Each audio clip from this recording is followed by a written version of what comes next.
আপনি কি জানেন পবিত্র জমজমের ঝর্ণা বা কূপ কিভাবে সৃষ্টি হয়েছিল? যদি না জানেন তবে আজকের এই ঘটনায় আপনারা তা জানতে পারবেন। যখন হজরত ইব্রাহিম আলাইহিয়াস সালাম আল্লাহর নির্দেশে তার স্ত্রী হজরত হাজেরা আলাইহিয়াস সালাম এবং তাদের কোলের শিশু হজরত ইসমাইল আলাইহিয়াস সালামকে মক্কার সেই নির্জন উপত্যকায় রেখে এলেন, তখন সেখানে না ছিল পানি, না ছিল কোনো গাছপালা, আর না ছিল কোনো মানুষ। হজরত হাজেরা আলাইহিয়াস সালামের কাছে ছিল মাত্র এক মশক পানি আর সামান্য কিছু খাবার। কিছুদিন পর যখন সব ফুরিয়ে গেল, তখন তার বুকের দুধও শুকিয়ে গেল। ক্ষুধা ও তৃষ্ণায় শিশু ইসমাইল ঝরে ঝরে কাঁদতে শুরু করলেন।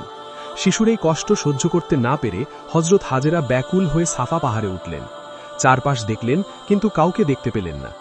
এরপর তিনি উল্টো দিকের মারোয়া পাহাড়ের দিকে দৌড়ালেন। সেখানেও কিছু পেলেন না।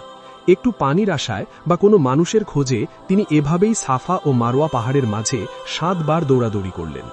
যখন তিনি মারোয়া পাহাড়ে